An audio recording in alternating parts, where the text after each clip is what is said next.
Well, hello and welcome back to the channel. Well, so one of my friends here in Albuquerque who's a photographer, she goes by the name of Astro Beck online.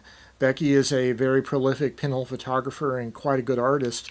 She recently picked up this paper shoot camera. She was using it for a while and she gave it to me or loaned it to me to try it out. And I've been using this paper shoot camera for a couple weeks now. And so let's talk about the paper shoot. What is a paper shoot camera? How does it work? And how can you get the best or try to get better quality images out of it? Stay tuned. Well, a paper shoot camera is a single circuit board camera where you buy the camera and then you buy a skin. These skins are made of like a cardboard-like material, and you can get them in a bunch of different styles and designs and whatnot. The hand strap, Becky added that on, but basically the way the skins attach are these little brass thumb screws. So let's take this apart and show you the circuit board on the inside. Okay, so I'm just going to loosen the two little slotted screws like that. Like that. And then the skin, which is made of basically cardboard, it just sort of unfolds like that. So you can buy a whole bunch of different skins to these cameras. On the Papershoot website, this one is the one that Becky chose. A whole bunch of different styles, and there's even ones that are more squarish shaped. So basically it just has a cardboard hinge like that, folds up. So the camera itself is a single board camera. It has a standard SD card slot here. On the back is a SIM card. Papershoot sells SIM cards with different settings for your camera. The shutter button is on the front of the board just to the user's right of the lens assembly. And on the back, there is a beeper. There is a couple LEDs. And there is a 4-position function switch. So this is the whole camera. It's powered by 2 AAA batteries, and you can charge the batteries. These are Duracell rechargeables currently, and you can recharge these with this little USB port on the side.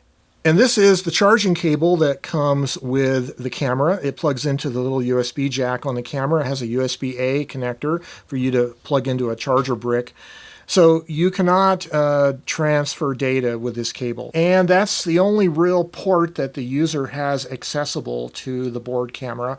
Although I will point out to you, there are some factory connections along the side here that they probably use to initially program the camera. So if you look really closely at that lens, you might be able to see that it looks like there's little f-stop settings, but the lens is completely fixed. Fixed focus, very, very tiny lens, very, very tiny sensor. So the standard 4-way switch on the camera is color, black and white, sepia, and blue. But if you put an external USB power source in the camera through the charging cable, then the 4-way switch is color, black and white, time-lapse, and 10-second video recorder. However, if you get the accessory SIM card, there is an accessory SIM card that Papershoot sell on their website for video. Then you can shoot video all the time, even with the internal batteries, without having to use an external power pack. By the way, if you're curious about the 10-second video mode, it plays back a tune while it's playing the video, and the video is very horrid, so you can't really use the audio because of the little digital tune it's playing back. So I didn't include that in the review. Sorry. So I mentioned earlier about the shutter button being right here on the front, and the way it's activated, the case just has a partial cutout right here. And if you push that little button on the front of the cardboard, that operates like a little hinge. So when you want to take a picture, the camera is sleep mode, it's asleep. You have to hold down the button and wait for it to wake up, and then it'll take a picture. Let's try it. And it makes a little beat noise. There it is. Now you can take a second picture within a couple seconds and it'll stay awake. But once you leave it for, I don't know what it is, 5 or 10 seconds, it goes back to sleep. So one of the things about the Papershoot camera is it has a viewfinder, and all it is a window, a little peep sight. And it's rectangular. It's right above the taking lens, as you can see. And actually what it means is the angle of view of your viewfinder is quite a bit narrower than the actual lens. The lens is very wide. I wouldn't call it a fisheye. It's almost a fisheye. The intention is to put it in the middle of this viewfinder, and that'll kind of center the middle of your scene on the actual picture.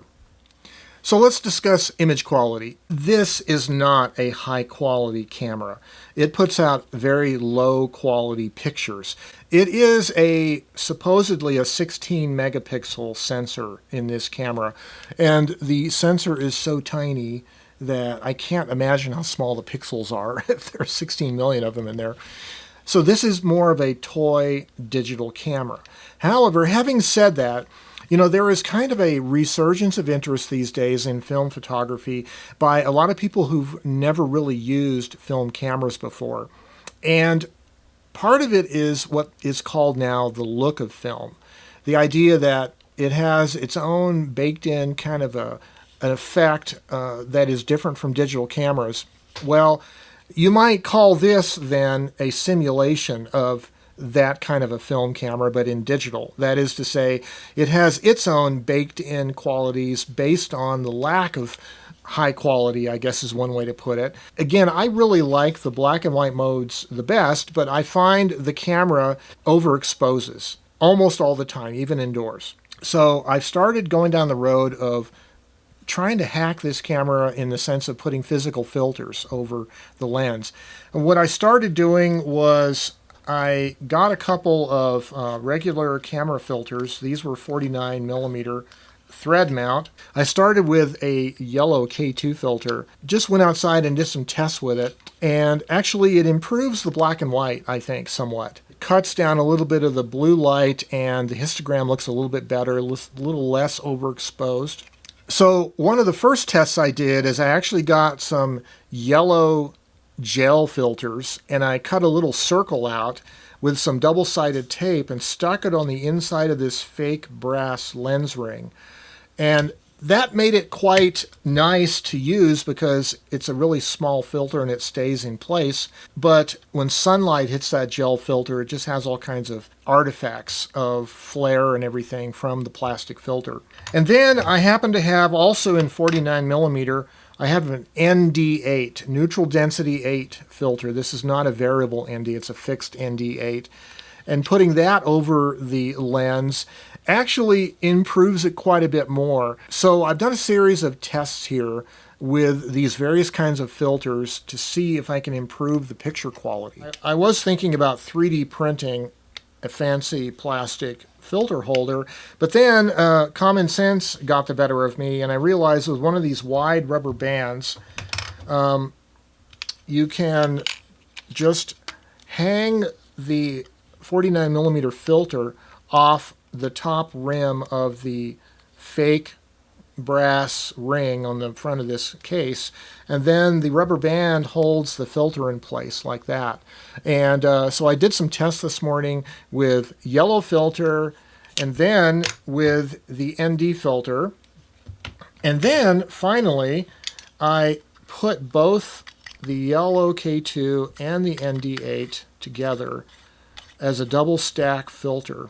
And actually, I like the results. So it kind of looks like that when you put it on. So that's kind of how I'm going to start testing out this paper shoot camera outdoors under very sunny southwestern New Mexico summer skies in the daytime. So I've gone ahead and secured the filter with an extra rubber band on top and bottom, and they're wide enough apart vertically they should not get in the field of view.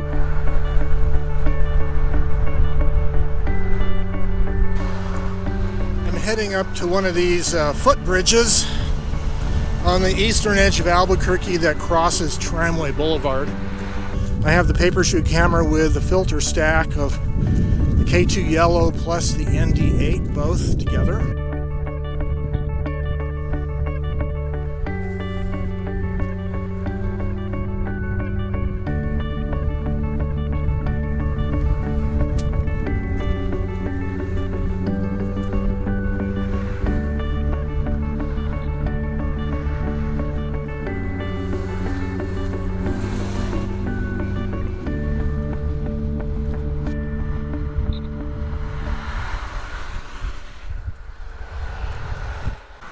Okay, let's see if I can make a selfie here with the filter stack.